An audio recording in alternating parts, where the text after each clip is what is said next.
A few weeks after the surgery, I remember feeling super sad and unmotivated, just in pain and feeling I'm never going to be active. I'm not going to be able to see my kids do cool things. I'm going to be the guy I can't go do that type of stuff.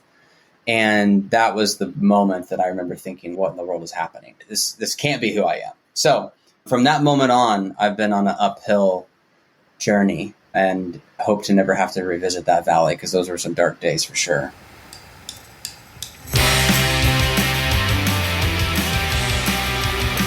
Hello, and welcome to the September 22nd, 2023 edition of the TriDoc Podcast. I'm your host, Jeff Sankoff, the TriDoc, an emergency physician, triathlon coach, and multiple Ironman finisher, coming to you from beautiful, sunny Denver, Colorado. There's quite a bit to talk about before we get to the program today, as a lot has happened since the last show.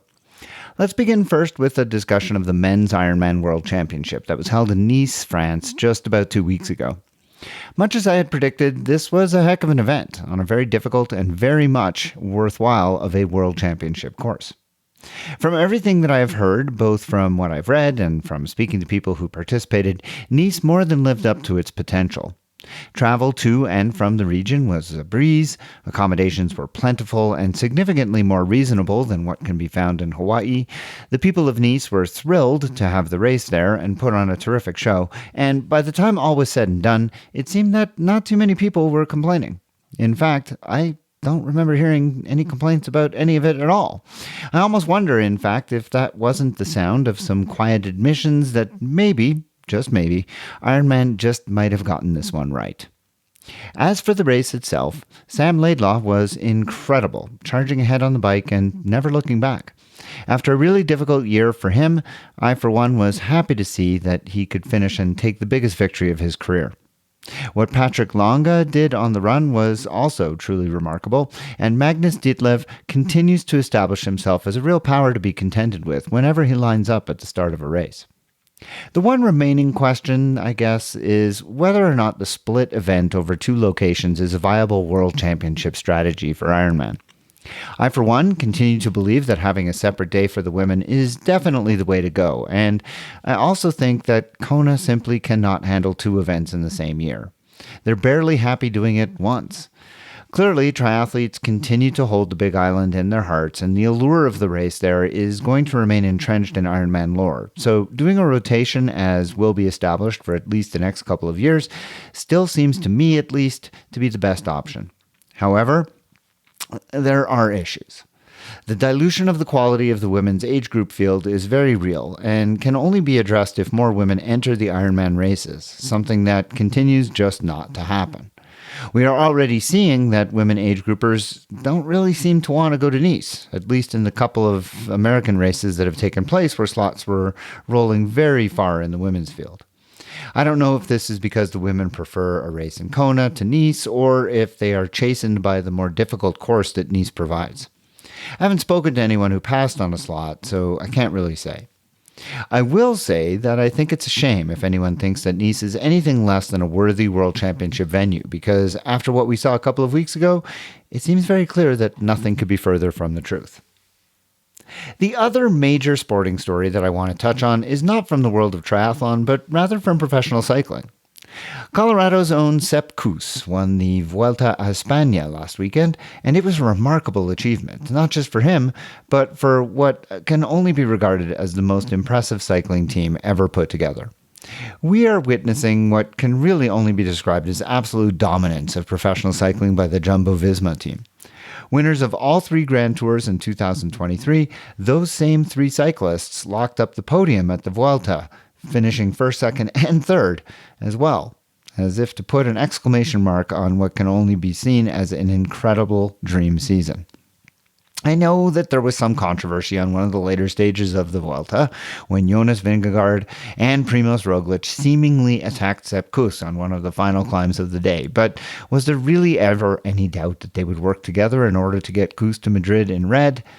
No way was this a gift. Koos very much earned his victory, and he will forever be remembered for his class and the way he comported himself during the 3 weeks. And next year, when he is again supporting Vingegaard or Roglic, he will now not just be a super domestique, but rather a Grand Tour rider, Grand Tour winner, doing so in his own right. And how great is that? I guess it's really only too bad that the only time Americans pay attention to cycling is when one of their own is winning. I'm glad that Koos's victory is bringing cycling some much-deserved attention stateside, but I can't help but wonder whether or not it will last, and why in the world people wouldn't care otherwise. Cycling has so much drama and excitement, it seems perfectly suited for a market like the United States. They don't know what they've been missing. On the show today, the medical mailbag follows up on a discussion that we had last episode on hypothermia, with a discussion on managing training and racing in the heat.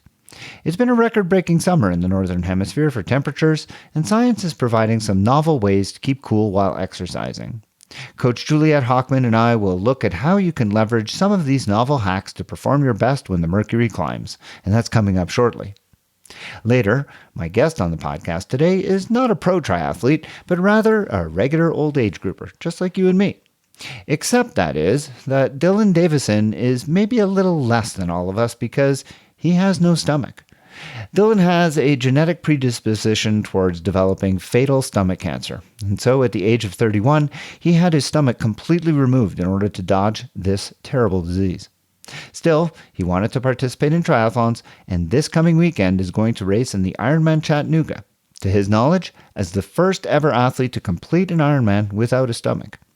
He spoke to me about his journey and what it means to train and race without a complete gastrointestinal tract, and that's coming up a little later on. Before all of that, I want to take a moment to thank all of my Patreon supporters of this podcast who have decided that for about the price of a cup of coffee per month, they could sign up to support this program, and in doing so, get access to bonus interviews and other segments that come out about every month or so. Most recently, I released just such an episode that went into further detail on the gut microbiome, expanding on what was covered on a regular segment a few episodes ago. That bonus episode and other bonus episodes like it are available on a private feed for all my subscribers. Plus, for North American subscribers who sign up at the $10 per month level of support, you will receive a special thank you gift in the form of a BOCO TriDoc podcast running hat. So I hope that you'll visit my Patreon site today at patreon.com/TriDoc podcast and become a supporter so that you too can get access to maybe this cool gift as well. And as always, I thank you in advance just for considering.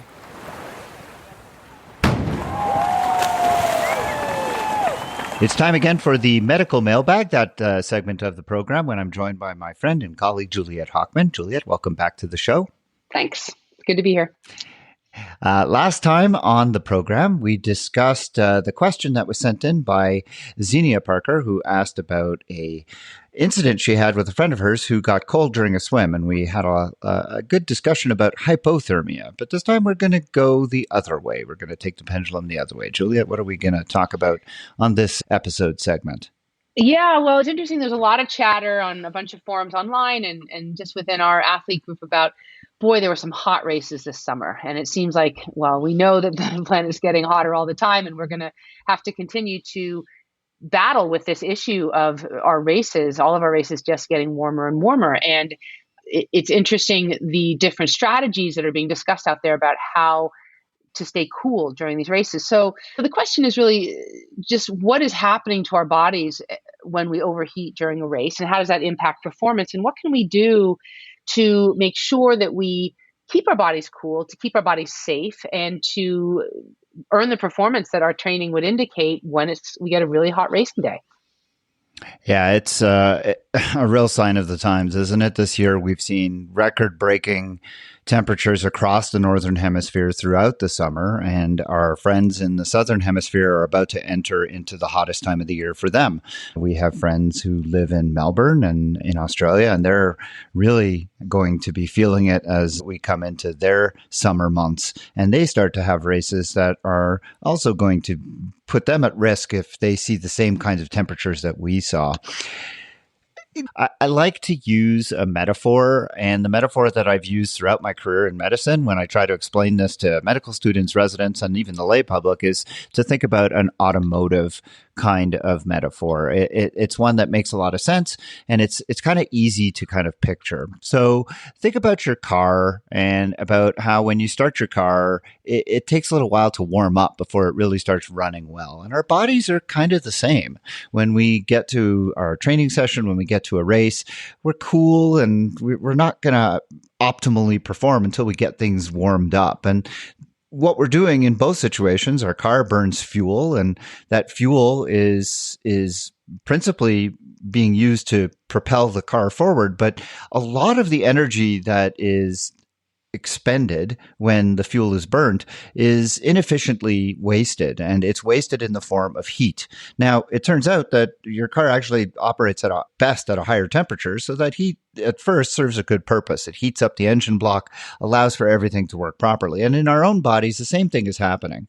We're burning whatever fuel it is that we're using initially, carbohydrates, fat, protein, whatever it is, and some of that energy is being used to propel us forward in locomotion, but a lot of it is being expended as heat. We start to warm up our muscles, and at that point, things will start to tip over and get us overheated unless we have a way of removing that thermal energy that we're generating from the muscles and then get rid of it into the atmosphere. And so we have a very complex processes of doing that are similar to what happens in a car. So in a car, the first thing we have a sensor. We have a temperature sensor, which tells different components within the car when the engine is running at the optimal temperature. And if it's running too hot, it then kicks into gear a bunch of different steps to remove heat. And the first thing it does is it turns on a pump. And a pump is then going to circulate coolant through hoses into the engine block. That coolant moves into the engine block. It gets heated up, taking away some of that thermal energy, which then transports it through other hoses to the radiator. And the radiator is essentially a large metal grid that has an enormous amount of surface area, and the fluid is dispersed through the radiator so that it is exposed to a large amount of air that's moving from the atmosphere over the radiator. The fluid is then cooled by that air moving over it, and the fluid then moves back into hoses that return to the pump, and the whole process begins anew.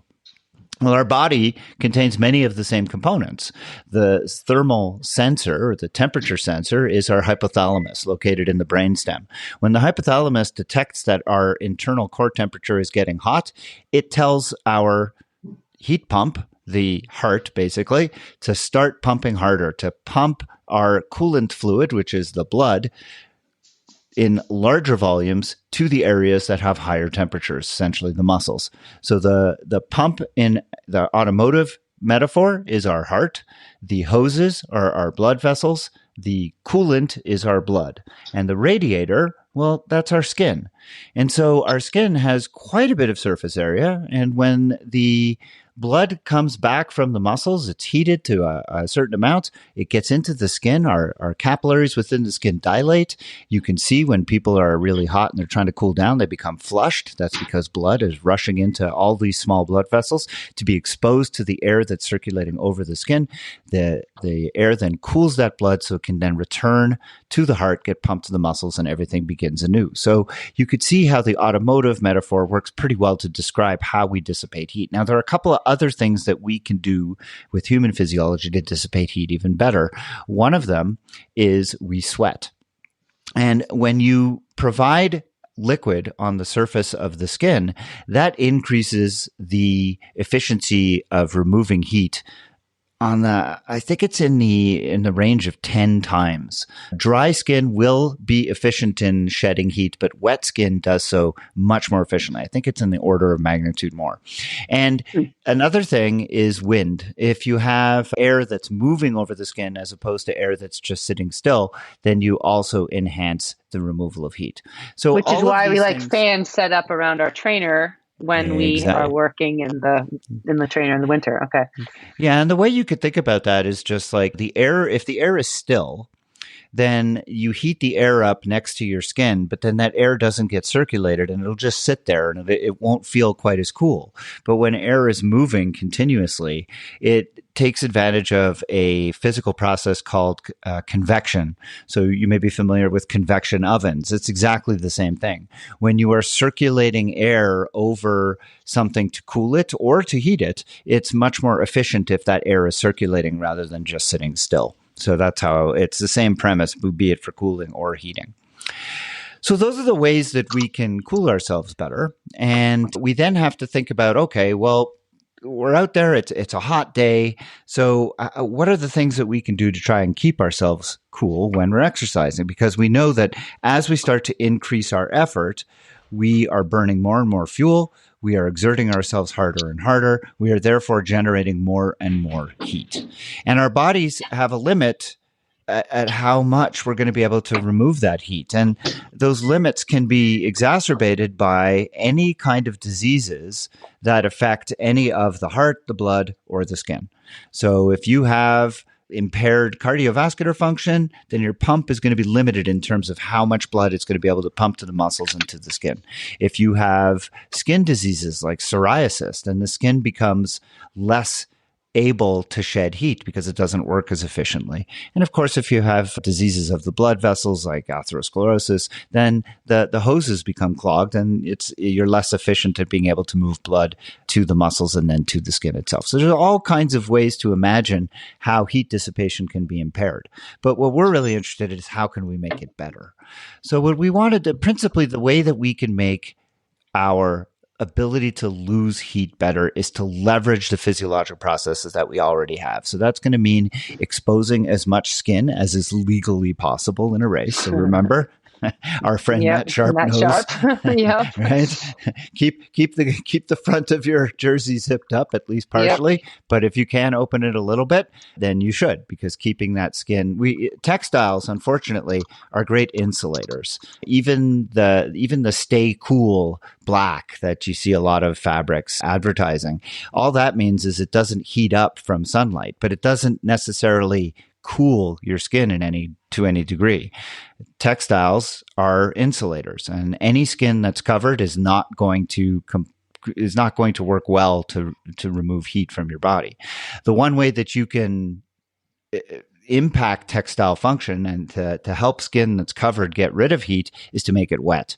So pouring water over your clothing, wetting your clothes, that's a great way to then allow that clothing to make use of evaporative function. So anytime I'm racing in an event that's really hot, I go through an aid station. The first thing I do is I pour water over my hat, pour water all over my shirt, because getting those things wet will allow them to provide a cooling function, because they'll stay wet. And as that water evaporates, it takes heat away from you. So that's really important. Aren't there parts of your body that do an even better job allowing your body to cool down than other parts, like your neck or your wrists or your ankles? I'm just throwing these out, that if you get those wet and cold, it's even better than other parts of your body. Is that true? It is true, but not the places you've mentioned specifically. So what we're looking for, no, it's important, because I think a lot of people think that. A lot of people think that, oh, if I put a cold towel on the back of my neck, it feels great. It really does, but it's actually no more efficient at cooling you than putting it, say, on your arm. It just happens to feel really good. There are some places, there's 3 places essentially where we have what are called arteriovenous anastomoses. And what that means is we have blood flow that's very, very high because there's no capillaries. But normally, blood flows from large arteries to smaller and smaller arteries until it gets into these tiny, tiny little capillaries. And blood slows down and moves very, very slowly from capillaries into then venules. And then from venules, it collects into small veins and then eventually into larger veins. And as it collects into larger and larger vessels, it begins to speed up again. Well, there are 3 places in the body where blood flow goes from arteries into smaller arteries, but it never gets into capillaries. Instead, it just jumps right over into the venous circulation. And because of that, the blood flow never really slows down that much. And so you end up with a very enhanced blood flow directly from the arterial to the venous circulation. And those 3 places are the forehead, the palms of the hands, and the soles of the feet. Okay. And that's partly why it's the forehead is where you can measure temperature. You'll remember as a mom, you would touch your kid's forehead to kind of get a sense of whether or not they had a fever. The reason for that is because it actually is a relatively good measure of core temperature, because the forehead will give you core blood temperature, because there's arterial blood flowing very, very quickly through the forehead, through those blood vessels. And so it gives you a good sense of what the core temperature is. Now, Interesting. That's interesting because when I used to row and we had very, very hot workouts or very, very hot races, and you come across the finish line and you sort of collapse over your oar, and the first thing you did was pull your feet out of your shoes, which are secured to the boat, and put one foot on either side of the boat into the water, and you throw your wrists in there too. So that, I think it was sort of a natural reaction, but boy, did that cool you down immediately to put your feet and hands into the water like that. So that makes sense to me now, all these years later. Yeah, and putting your feet into an ice bath after a hard workout feels fantastic, not just because your feet are tired and sore, but also because it works really well to cool you down.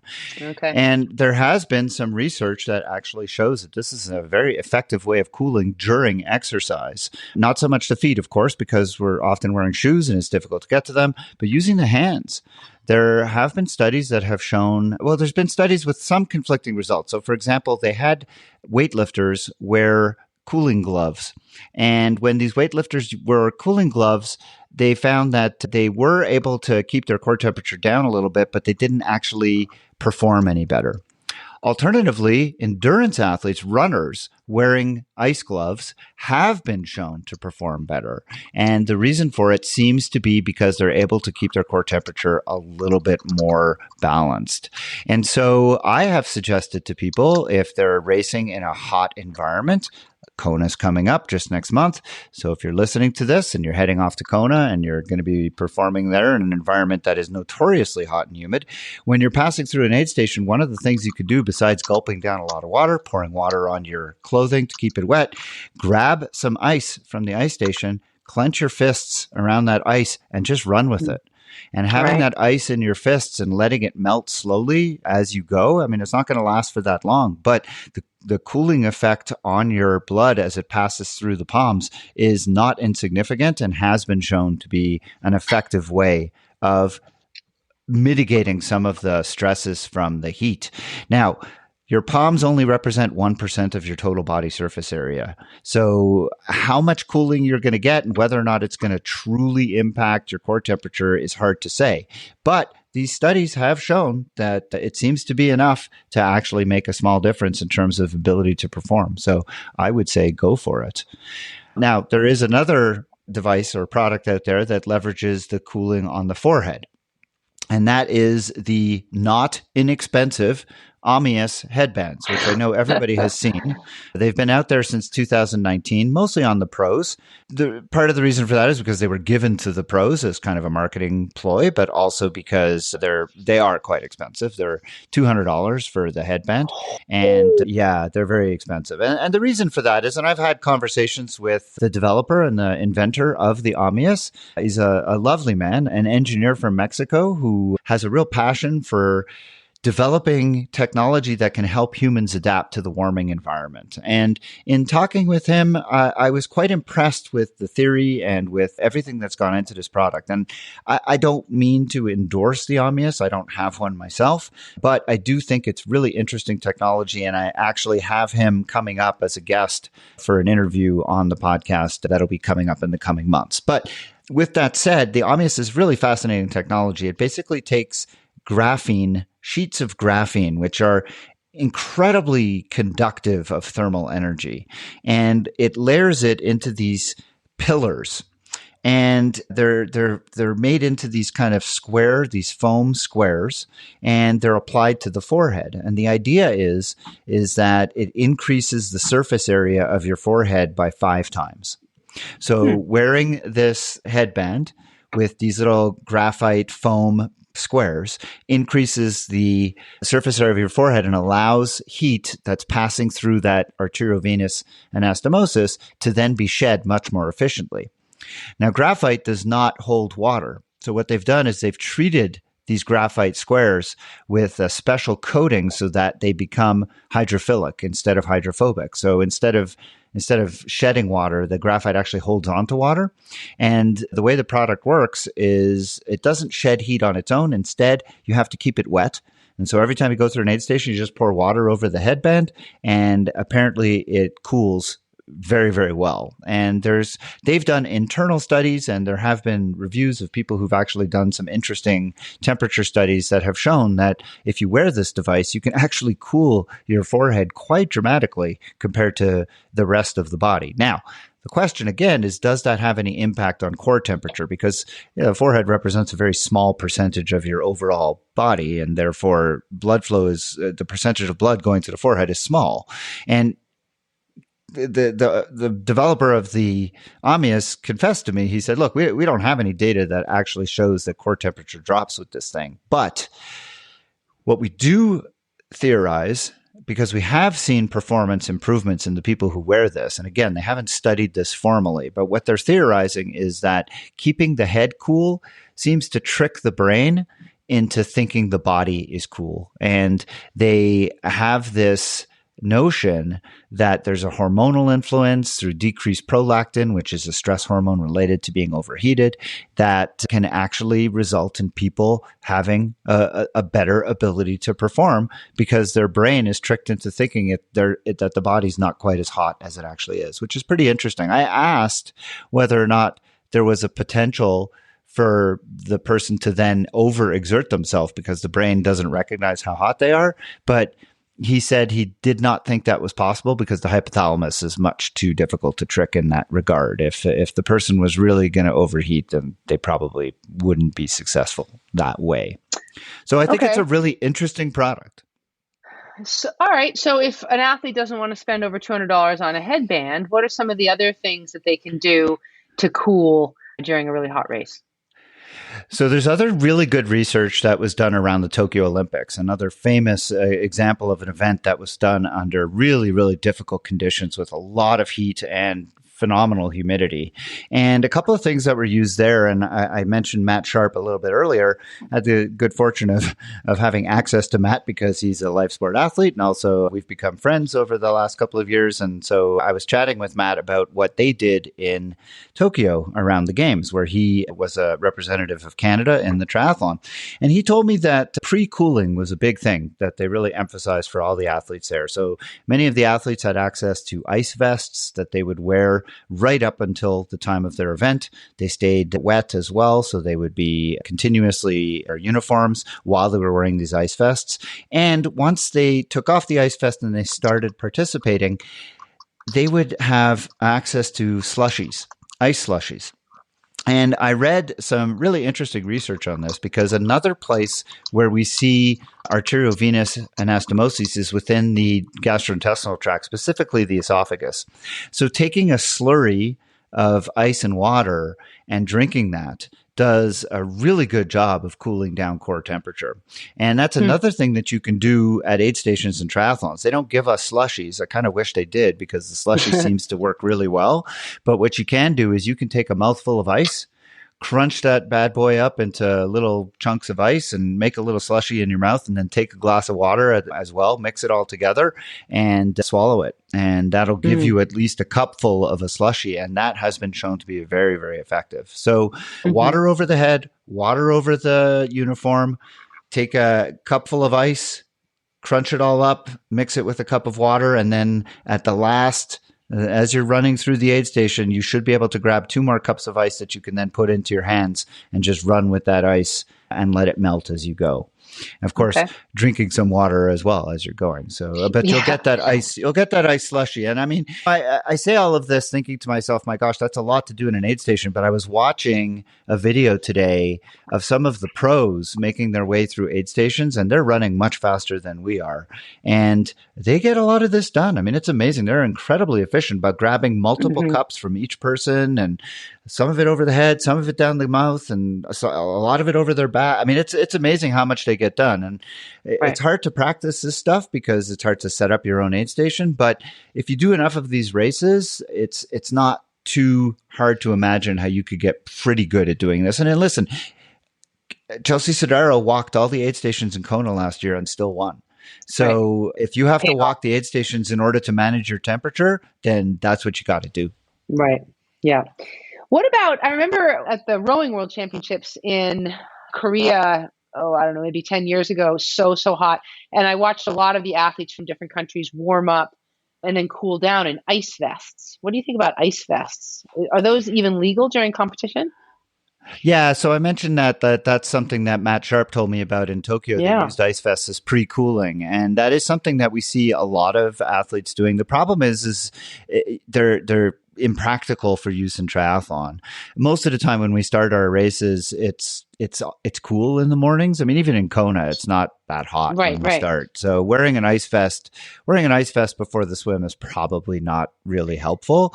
And once you get to the bike and the run, putting an ice vest on is not going to be very helpful because number one, it's heavy. Number two, it's not going to stay ice for long. And then what are you going to do with it? Right. So I haven't seen anything that bans it necessarily, but I just don't see it as being a necessarily practical solution. We are seeing a lot of people put bottles down their jersey these days. That seems to be the up and coming thing. And if you froze that bottle and put it down your jersey, I could see that being a very practical solution and one way to keep cool. Yep. Okay.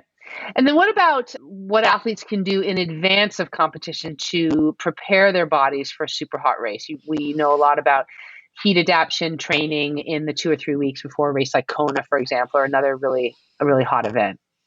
Yeah, that's a great question and something that I've spent a lot of time researching. And there is, I would like to say there's no substitute, but fortunately there is a substitute. But the best thing still is if you can get to the environment that you're going to be racing in 2 weeks in advance and actually spend time training in that environment, that remains the single best way. And that was something that Matt talked about too. They all went to Tokyo. They all trained in that environment for a couple of weeks before the games so that they had time to adapt. And what your body does when you're exposed to those kinds of conditions is your body actually retains more water, retains more salt, and actually decreases your sweat rate. So you go through a lot of physiologic adaptations to be able to perform in a hotter environment. And putting yourself in that environment for at least 2 weeks beforehand is the best way to get those adaptations to happen. Now, not all of us are able to take that time off. Not all of us are able to travel to that area. I know for myself, when I was training for Kona in both 2018 and 2022, Colorado was pretty cool in September. And so I didn't really have that opportunity. And a lot of people are going from cooler climates when they go to Kona. So what you can do instead is make use of a sauna protocol. And there are various protocols that have been described. Some of them are honestly a little bit ridiculous. I've seen protocols talking about sitting in a sauna for 45 minutes or an hour, and these are like 40-degree Celsius saunas, which are insanely hot. That's just not possible. I don't think anybody has that kind of time, nor do they have the ability to sit there without overheating and getting potentially sick. I have found studies that have suggested much shorter protocols are just as effective. And what I have done is build myself up over a period of 2 to 3 weeks before a race. I'll start with a wet sauna. Especially most of my races are in humid environments, and I live in a very dry environment, so I like to build up my tolerance to humidity. So I'll start in a wet sauna I can usually start at about 10 minutes, maybe 15. And then once I sort of reach my capacity, I'll move over to the dry sauna for another 5 or 10 minutes.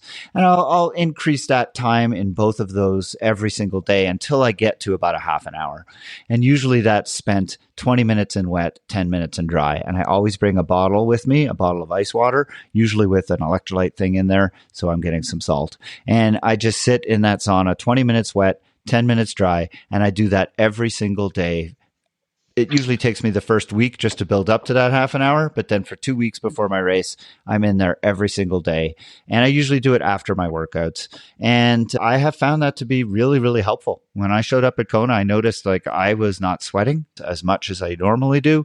I found that it was easier to walk around. I was more comfortable. Once I started actually exercising, obviously, I still sweated. I still felt the heat, but I did find it more manageable. And I recommend that protocol to everyone. And there are some serious consequences to overheating. We should probably spend just a little time on that because there's obviously the dehydration. So it's very important to keep yourself hydrated. It's very important to replace sodium losses. You can't just replace your water losses. You have to get electrolytes as well. But the other thing is that heat exhaustion is a very serious and potentially fatal problem that can develop if your body starts overheating and it's left unchecked. The first thing that you'll notice is you'll stop sweating. And if anytime you're out there exerting yourself and you stop sweating, it's time to get very nervous and to stop what you're doing and really take care of yourself, because you must get rehydrated. If you stop sweating, it means that your body's going to start to overheat very, very quickly. And when that happens, you could start to see damage to your internal organs, specifically the liver and then the brain. And if you get to that point, it can be very, very dangerous. So you don't want that to happen. So always monitor yourself, make sure you're continuing to sweat. And as long as you're continuing to sweat, as long as you're thinking clearly and not having any significant discomfort, you should be okay to keep going. This, of course, assumes that the environmental temperatures are reasonable, not like what we've seen in Arizona this past summer. And then the other last thing I want to touch on is nutrition. A lot of people report, and for good reason, that when it becomes hot, they have trouble processing their nutrition, and that leads to all kinds of trouble. And there's really only one reason for that, and that is because when we are exerting ourselves in the heat, something like whatever cardiac output is not going to our muscles to keep us moving forward, the rest of it is all going to our skin. And so the first thing that gets cut off is blood flow to our gastrointestinal tract. And once the gastrointestinal tract gets cut off from blood flow, then you stop absorbing nutrition, you stop emptying your stomach, and everything goes downhill. And so that's why it's so incredibly important to be aware of how you're feeling. And the second you start to feel any kind of bloating or nausea, it's time to pull it back a little bit. Because if you pull back on the effort, then what will happen is you will stop generating as much heat. You will stop needing to send as much blood flow to your skin. You will reestablish blood flow to your gastrointestinal tract. You'll start absorbing nutrition again, and you'll be able to get back on track. But the only way to do that, well, there's two ways. Number one, prevent it from beginning in the first place. And the second is as soon as you start noticing a problem, back off on your effort and reestablish that blood flow to your gastrointestinal tract. Really, really important. Awesome. So I guess some of the top line takeaways for age groupers, and if they see a race for next season or even for this winter where they're going to run into a lot of heat, are you can do some heat adaptation ahead of time, whatever environment you're in. If you have access to a sauna or a wet sauna, there are some sort of inexpensive protocols that you can do in the race itself in terms of knowing which parts of your body cool the best, your palms, your feet, your forehead, making sure that you're taking on ice and water as you go through aid stations, cooling, putting it over your head, that wet skin cools 10 times better or multiple better anyway than dry skin. And the same with wind, obviously, anytime you're in wind. So some really good tips in there for things that all of us can do to make sure that as we approach hot races, we really have a thought out strategy instead of just going in thinking, oh, well, I've got 3 water bottles on the bike and that'll be fine. So no, I think those are some really good ideas for all of us to utilize. So thanks.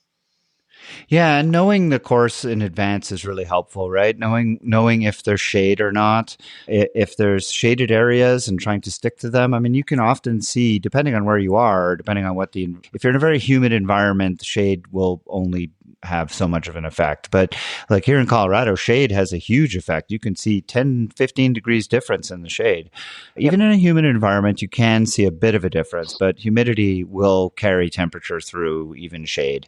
But know your environment that you're racing in, because if you're racing in a humid environment, it means that evaporation is not going to be as effective. You're going to have to look for other ways to cool yourself. That's where ice down the uniform is really helpful. Ice in your hands is really helpful.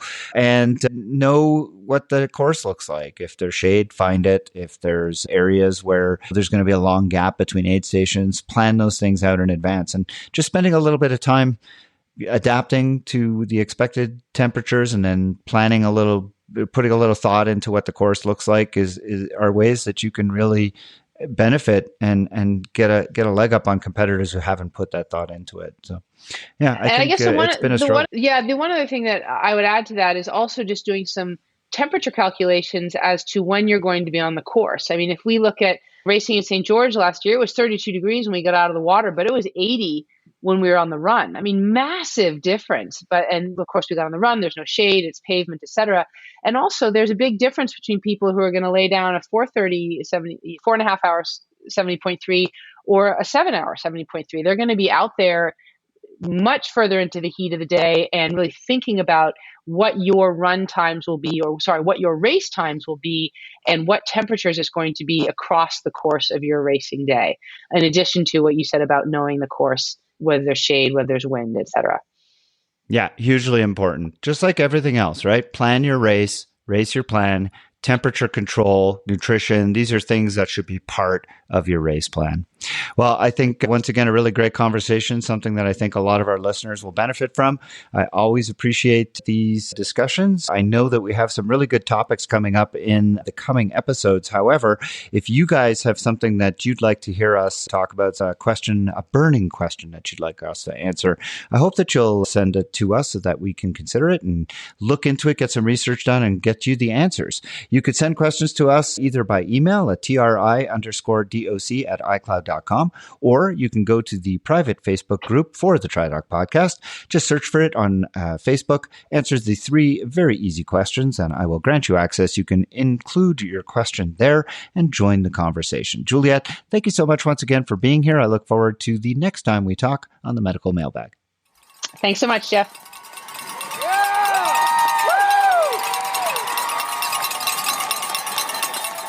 My guest on the podcast today is Dylan Davison. Dylan is 38, a husband and a father of 4. He lives in Charleston, South Carolina, and works as an account executive at a large software company. He came to triathlon in 2015 to get himself back into shape, and he really fell in love, like so many of us, with the sport. In 2018, he learned he had stomach cancer due to a rare genetic mutation that resulted in him having to have a total gastrectomy, which is a surgery wherein they remove the entirety of the stomach. It was a very difficult recovery for him, but he decided early on to not take life's challenges as setback, but rather as opportunities. And since then, he joined the board of No Stomach for Cancer, a nonprofit devoted to funding rare stomach cancer research and helping those affected by stomach cancer. This month, September, we are recording this on September 7th, he hopes to be the first Ironman, to his knowledge, to complete a full-distance triathlon without a stomach. He's racing Chattanooga on September the 24th. Additionally, he's using this race to inspire those affected by life's challenges and hopes to raise more than $10,000 for stomach cancer research. Dylan Davison, thanks for taking some time and joining me here on the TriDoc podcast. Thank you. I appreciate it. Thank you for having me. Dylan, I want to talk a lot about the challenges that you faced, but tell me first, what got you to take up triathlon back in 2015? I remember in high school, I was always an athlete, and I would mainly play football and baseball, and ran cross country one year, which I enjoyed after I got in shape, of course. But as I got older, the weights in the weight room just seemed to get a little heavier than I remember, and was getting out of shape. And so I thought, well, let me get back to my running roots. And I remember running my first 10-minute mile and thinking, this GPS must be broken. And after testing many other apps, it still read 10 minutes a mile, and I was extremely gassed. So I realized I had a lot of work to do. So in my running journey, just not a lot of 5Ks around that were interesting. So I'd heard about triathlon, had no swimming background, but figured I could ride a bike just like anybody. And there's a really fun sprint series here in Charleston, South Carolina. And so that was a really awesome introduction. So I did my first sprint triathlon in 2015 or so. And that really got the bug of, wow, this is a little bit competitive. Some of these guys out here are crazy fast. And it was a really fun experience. And I realized as soon as I was done, I could have changed so many things and gotten a lot faster. And so the competitive nature got me back into the sport. And ever since then, I've really enjoyed it. And before your diagnosis in 2018, what was the longest distance you had worked yourself up to? I did my first half Ironman, and I think it was in September or October of 2017. So it was a interesting experience because I just found out I had this gene mutation and that the recommendation was to have a total gastrectomy because they were pretty certain I had cancer. And I was able to finish that race knowing that my next 3 months were going to be completely wild and life-changing. And it was a really awesome experience crossing that finish line, realizing I'm going to get through this. I just did this 70.3, which is a really big challenge for me at the time. And I just remember thinking like, I'm going to come back here and do this again without a stomach someday. Oh, that's interesting because that was going to be my next question.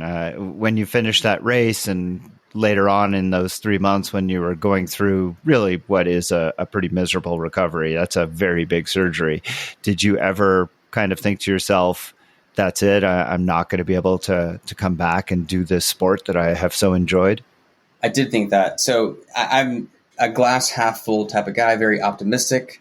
And positivity is one of my top 5 strengths on the Strength Finder test, if you find yourself so nerdy to do such a thing. And so never in my life have I ever felt depressed or sad or feeling like didn't want to get off the couch. But to your point, a few weeks in after the surgery, I remember feeling like very super sad and unmotivated, just in pain and feeling like I'm never going to be active. I'm not going to be able to see my kids do cool things. I'm going to be the guy I can't go do that type of stuff. And that was the moment that I remember thinking, what in the world is happening? This can't be who I am. So from that moment on, I've been on an uphill journey and hope to never have to revisit that valley because those were some dark days for sure. What was it in your mind that kind of made the shift for you? What was it that made you think, actually, no, I can do this and I'm going to do this? It's a little bit of a lengthy story, but I remember specifically. We have time. Okay, great. So when you don't have a stomach anymore, your body is receiving food and water in a form that it's never received before, because your stomach is like breaking the food down to this perfect mixture that goes into your intestines and whatnot. But the new way is my esophagus straight into my small intestines, and it just, it treats it almost like a foreign object. Specifically water, ironically, because there's no nutrients in water, it doesn't know how to react often. And so there was this time, I want to say it was like 2 or 3 weeks in, it's pretty early, and you have to really sip on water in the beginning. Anyways, it was like I had some ice water, it had melted. It was like the perfect consistency and temperature that you just come in after mowing the lawn and you just drink the whole thing. And I had this moment of just not thinking about it. And as soon as it hit my lips, I just take 2 big gulps and think, oh no, I'm not supposed to do that. What's about to happen? And within just a few short minutes, it was some of the worst cramps I've ever had in my life. And I was texting a buddy who had this procedure done, who was kind of like my mentor. And I'm like, I have to have a bowel obstruction. Like, this pain is just so intense. I couldn't breathe very well. And he was just like pretty certain you broke the golden rule. Like you drank too fast, too quickly. And then about 3 hours later, the pain went away. Like, just 1 minute you're breathing, feeling like I'm going to go to the hospital. And the next minute you're like, what? The pain is completely gone. I feel amazing. But at that point, I was like, I'm never doing that again. So I literally had a notebook and I took teaspoons of water, and every minute I would take a teaspoon of water. And I did that for over an hour, and it added up to being basically a little over a glass of water. And I was feeling great. And I was like, this is the recipe. Like, I will literally do this until I can feel better again. And then I was like, well, if I could do this, then I'm going to go to the gym and walk on the treadmill. Because it was like January of 2018 in Charleston, South Carolina. It does get cold from time to time, but it happened to be pretty cold. And I had lost all this weight, and it was just going outside was brutal. So I would go to the gym and walk on the treadmill extremely slowly. So I would every day I would go there, I'd walk a mile, next day a mile and a quarter. And I was taking the similar approach of a teaspoon of water every minute. I'm just going to add on a couple minutes to the treadmill, to the point where I was like, wow, I just walked 5 miles today and I feel pretty good. And then I found out I add a little incline, add a little bit of speed to I remember 4 weeks in, I'm like speed walking on this treadmill with an incline. I'm sure I looked hilarious. But in my mind, I was having this major victory of I could almost jog right here. And I would start to sweat a little bit. And then I would notice when I sweat, I actually can take on water way better. It was something about my body is ready for it, maybe. I don't know the science behind it. Also, a lot of people add electrolytes to your water because then your intestines accepts it quicker versus this tasteless substance of nothing and it doesn't know what to do. So once I kind of discovered there's a electrolyte powder I liked, I can drink it quicker, I'm on the treadmill, at that 6-week mark, I'm emailing my doctor and I'm like, hey, I really want to go for a jog. And he's, well, if you feel up for it, you can. So I remember jogging a mile, and I think I walked a couple times during it. But when my like watch hit that mile mark, and I was like, I just jogged a mile 6 weeks after losing a stomach. Like, I'm ready just to go. And I've never really looked back since. So I love that story. I love the notion of adding a teaspoon to every time you do it, and just having that translate to the distance and the speed and everything else, because it's I tell my athletes all the time as I'm coaching them, I'm like, you can do bigger and longer and faster if you just don't think about it as the end result, but instead compartmentalize it and segment it into little bits and pieces, exactly the way you did. And I just love that story. It's so great. Now, I think you've really hit on what I'm sure many people, I know myself, are wondering, which is, how do you manage nutrition? Never mind for a race, but just on a daily basis. You don't have a stomach, so clearly you have to. Your stomach is a major part of the digestive tract. There's certainly things that come into your mouth. They have to be broken down, as you said. The stomach plays a big role. You now don't have that part. So what's your nutrition like for your day-to-day life? We'll talk about racing in a second and training. Yeah. But what do you? How do you? What are your? Are there limitations, or how have you had to modify what and how you eat? So I get this question a lot, and when I start to tell my story about what I can do, my wife always laughs. She gets way more high maintenance than I describe it. But it to me, it's very simple, because there are some rules that I have to follow. But in short, first, it's different for everybody. That's one thing that's really, I think, so difficult about this journey. And whenever I talk to people who like get diagnosed with cancer, or maybe they're a couple years out from losing their stomach, they tell me their struggles, and what they struggle with, so different than what I struggle with. I've actually had family members that have had stomach cancer, had to have their stomach removed as well, and their journey is way different. So that's one thing that's really surprising to me. You would think like removing the organ, your recovery, everything's going to be similar, and it's so wildly different. But for me specifically, the general rules to get by is eat smaller meals, eat more frequently. And then where it gets really specialized for me is I do way better on a higher protein and fat diet than I do with carbs, because carbs can make me have some hypoglycemic interactions. My blood sugar can go pretty crazy, which isn't unique to people who don't have stomachs, but some people can be fine. Like, I know people who are like eating ice cream frequently, and that would not be a good situation for me most of the time. And then outside of that, what makes it a little bit trickier is I have celiac disease, which they found during all the tests to find out what kind of cancer it was and if it had spread, blah, blah. They were like, you also have celiac disease. So I'm allergic to gluten and shellfish. So when I go to restaurants, that's really the pickle. Because like I can, if I order a steak, for example, I'll just eat half the steak, or my wife and I will split it. Like, we're cheap dates now, which is great, because we would feel better splitting a meal than overeating before, clearly, and certainly after. But also the gluten scenario is kind of dramatic, because if the gluten actually inflames your intestines, that's usually where the reaction happens. And so because I don't have a stomach, it hits really hard and hit really fast at times. So that's kind of the real hurdle I have to work with, to be really up and honest. Otherwise, it's just don't overeat. That's kind of the tricky thing. Is it's 5 years later, I don't want to brag, but I can eat 2 pieces of pizza, whereas before I was cutting it in half. So I have gotten more real estate down there, if you will. But the best way to go about it, and I feel my best, is like frequent small meals, higher protein, high fat. And now that I'm actually training for the Ironman, I do add in a lot of protein shakes, which before, those can get dangerous because you can just drink them a lot faster than you might realize. And that can cause a lot of discomfort. But now that I'm 5 years out, I feel like I can, especially if I'm, riding 100 miles on a Saturday, I can have 80 grams of protein in the next 45 minutes and my body's like dying for it. And I don't have any issues. I couldn't imagine doing that the first year. Okay, so you are more high maintenance than you let on because of all of those restrictions. I'm just going to say that.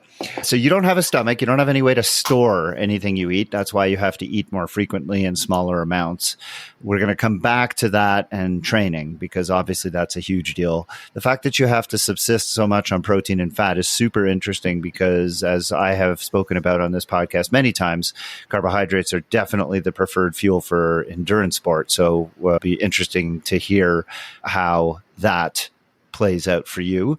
All right, well, let's shift the focus to what I really want to talk about, which is how you fuel for training, and certainly for this race that's coming up, Ironman Chattanooga. How do you fuel? How are you able to make sure that you're getting in enough calories over the course of what's going to be, I assume, anywhere from 10 to a 16-hour race? And how are you doing that when you're having to take mostly protein?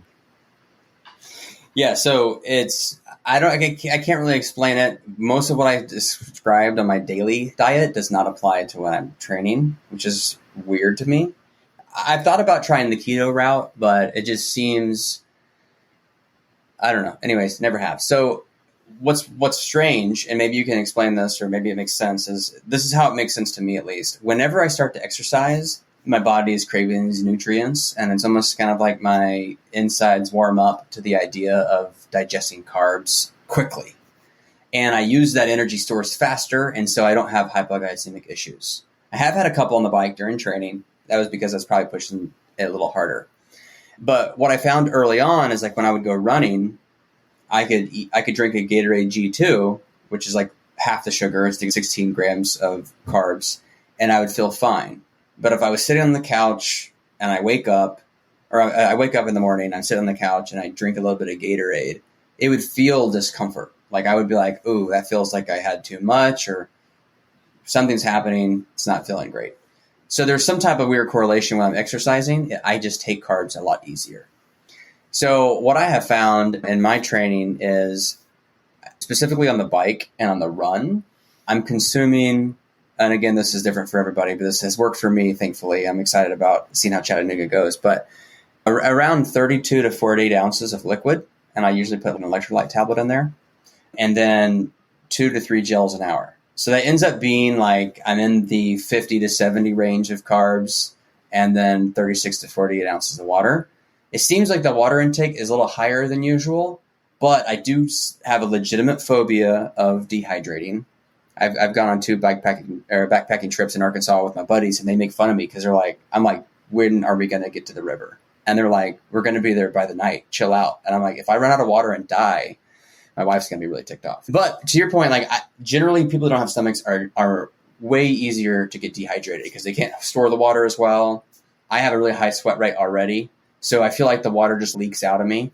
And so I overhydrate. I always add electrolyte tablets, and I usually feel great doing that.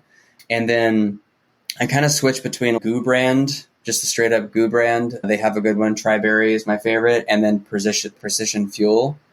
I know that's kind of like the pricey one, but I have really liked the taste of it, and they work really well. So I kind of store those 2 on the bike, and then I'll throw in like a wafer around 2 hours in or so. But so far in my training rides and my runs, that has worked for me. I've heard a lot of friends. I have a couple of buddies. I ran a marathon with a Stomachless guy a few years ago, and I could never do gels. He only does like powders and water. And so I've done that in the past. To me, though, it's just so annoying. Like, when you're sweaty and you're trying to mix your potions in a race, it just is frustrating. So I was always trying to go the gel route, and I just kind of worked my way up to being like, wow, this works. I can hit a gel, I can drink some water, and keep pedaling, keep running, and it's just so much more convenient. So that's how I've arrived at my nutrition strategy. It's really interesting. I've talked on this program a few times about the different problems that triathletes face with their gastrointestinal tract during these long events. One of them is delays in gastric emptying, which can lead to nausea and vomiting and inability to take in enough fuel. You obviously aren't facing any of that because you don't have a stomach. Another problem, though, is you can have a lot of intestinal bloating and diarrhea because you get a lot of sugars in the intestines. And if you're decreasing blood flow to the intestines, you don't absorb those sugars quite as well. And so you end up pulling a lot of water into the intestines. I would imagine that's something that you probably face more than the average athlete. So how have you, or first of all, have you faced that issue? And second of all, if you do, how do you kind of monitor it and make sure that you don't run into that problem? And if you do run into it, what can you do about it? Yeah, so I haven't had, maybe there's only been one or two episodes where I had to cut my training short and use the bathroom, and it wasn't a very good experience. And I don't know exactly what triggered it. It was one of those times where maybe I had some storage that I needed to get rid of before the training and I didn't do it. Non-training though, the example that you gave, water rushes into your intestines and I have to run to the bathroom. I mean, so the stomachless people would say that's dumping syndrome, which it sounds like it's the same thing you're talking about. And that's really unpleasant. And yes, if I overeat, that is one of the most common side effects. And that's not good. So I try to go hyperbolic on this stuff because maybe it's back to the whole teaspoon example, but I'll travel for work and I'll have a client presentation from 9 to 2. So if I screw up my breakfast and I'm at risk of running to the bathroom, it would be pretty embarrassing. And so I'll generally just not eat that morning. And I will never notice it because you don't have a stomach, you don't really get food cravings very often. And I just kind of go in this like fasting state where I'm like kind of like intermittent fasting, but you're never really hungry. You're just like busy. It's probably not the best thing because I could potentially get in a situation where if I don't eat by 5 or 6 o'clock, I could probably have some energy issues. But I have major fear of having to run to the toilet in the middle of a client presentation. And so that's another reason why I try to keep my meals very small and consistent. If I do get in trouble, it's usually at night. It's relax mode, kids are in bed. I'm going to veg out and I'll eat something, eat way too much. And then I say, oh, probably shouldn't have done that. But thankfully, I haven't had that experience on the bike or the run. And the only thing I could think of, the only time I had an issue where I thought I was going to throw up and pass out at the same time, and I think my blood sugar was off the charts. There's those articles I'm sure you've heard of, oh, this person does 90 carbs an hour, or this person does 120 carbs an hour. And there's like this race to the top, whatever. But my triathlon coach was like, listen, 70, you're kind of in the sweet spot. If you drop to 50, you're probably fine. If you go to 90, you're probably fine. But 70s should be roughly a target. And so that simplified the approach. And I usually try to just kind of stay pretty, every 20 minutes, hit a gel, and I get close to 70. Well, you're heading into your first Ironman, your first full Ironman. What are your goals for that day that's coming up very shortly? Yeah, so my real goal is just to finish and have fun, have a good adventure, as I would say. Just because if I have some thoughts about times, but I don't want to get too competitive and blow my race up. Have you ever raced Chattanooga by chance? I've done the half. I have not done the full. I've done 9 fulls, but not Chattanooga. Yeah, okay. I've talked to people that have done the Chattanooga, and they say it's a great race, but there's a couple of traps in the bike and on the run. The notorious Barton Ave, which is a pretty steep hill apparently on the run. So my thought is, I'm sure the swim, I just have a very slow, steady swim pace. So I'm sure the swim will just be the swim. And the bike here in Charleston, we don't have any hills at all. And Chattanooga's rolling hills. So that'll be interesting to see how everything fares. And then the run, I love running. So the trick there will just not to be go out. Like I can't go out too fast, which I know I will definitely want to. But I think if I can just not blow up on any of them, I'll have a really awesome experience. My goal is to be in like the 13-hour range, plus or minus. And so, yeah, that's kind of my expectations. Well, my best advice is to savor that finish line shoot because you only get to finish your first Ironman once. So definitely enjoy that. I want to finish the conversation just by hearing a little bit about the No Stomach for Cancer nonprofit that you're involved in. Can you tell us a little bit about that and what they do? Yeah, I'd love to. Thanks for asking. So when I found out I had this gene mutation, I had never heard of it, and neither had my local doctor. And so when I Google the CDH1 gene mutation, this organization called No Stomach for Cancer popped up. And it's a very small nonprofit with one employee. But it was founded by a lovely lady named Karen, and she found out her family had this genetic condition, and she wanted to have resources to help those affected by stomach cancer. And so she created No Stomach for Cancer a little over a decade ago. But at the time, whenever I had learned about this, I just reached out, not thinking that anything would happen. I find out No Stomach for Cancer. I go to the website. I send Karen an email. She's like calling me within an hour, helping me, one-on-one support. It was extraordinary. It's just what I needed because we were navigating a bunch of family questions at that point. So she really helped me through that, helped me find an expert at Memorial Sloan Kettering, had a really great experience, and kind of put me under her wing. And so once I survived, and I connected with several other people who had had a procedure like this before me, and they were amazing. And it was the personal stories that really inspired me to go and have the procedure and then live a good life afterwards.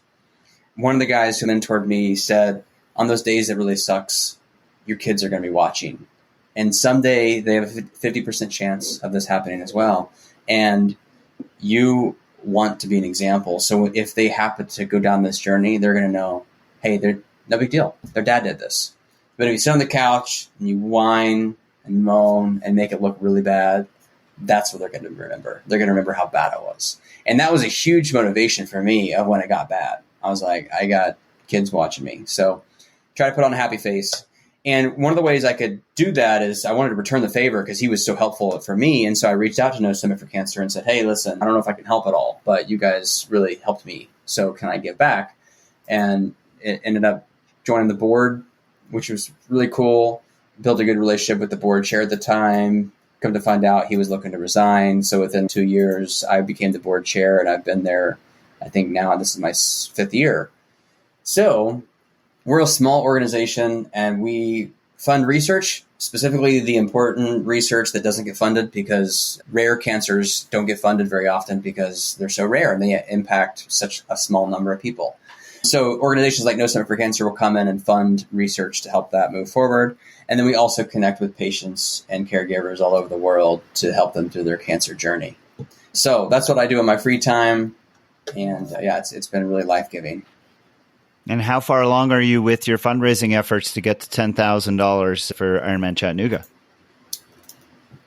We are at 65%. So it's very exciting. It's really hit the ground running. It's been incredible seeing all the support, people sharing on social media, people from prior jobs and people I haven't connected with in years joining the fundraising campaign has been extraordinary. So it's been really amazing. Well, that's wonderful news, Dylan, and I will be happy to include a link to your fundraising website in the show notes and, of course, on the TriDoc Podcast Instagram feed, as well as in my Facebook page for the TriDoc Podcast listeners. Dylan Davison, he is a soon-to-be Ironman, the first one, to our knowledge, to complete an Ironman without a stomach.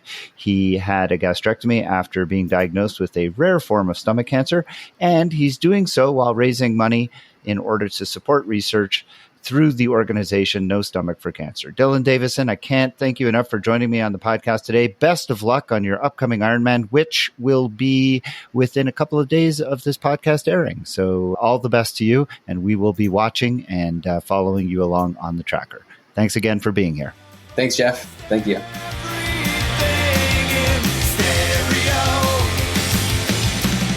And that's it for another episode. The TriDoc Podcast is produced and edited by me, Jeff Sankoff, along with my interns.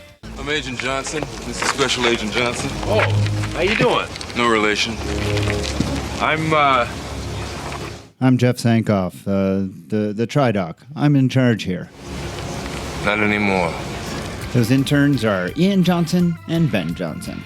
You can find the show notes for everything discussed on the show today, as well as archives of previous episodes at tridocpodcast.com. Do you have questions about any of the issues discussed on this episode, or do you have a question that you'd like for me to consider answering on a future episode? Send me an email at tri_doc@icloud.com, or join the private TriDoc Podcast Facebook group on Facebook, and you can submit your questions there. If you're interested in coaching services, please visit try.coaching.com or lifesportcoaching.com, where you can find a lot of information about me and the services that I provide. You can also follow me on the TriDoc Podcast Facebook page, TriDoc Coaching on Instagram, and the TriDoc Coaching YouTube channel. If you enjoyed this podcast, I hope that you'll consider leaving me a rating and a review, as well as subscribe to the show wherever you download it. And of course, there's always the option of becoming a supporter of the podcast at patreon.com/TriDoc Podcast. The music heard at the beginning and the end of the show is Radio by Empty Hours and is used with permission. This song and many others like it can be found at ReverbNation.com, where I hope that you'll visit and give small independent bands a chance. The TriDoc Podcast will be back again soon with another medical question for me to answer and another interview with someone in the world of multisport. Until then, remember 1121 and train hard, train healthy.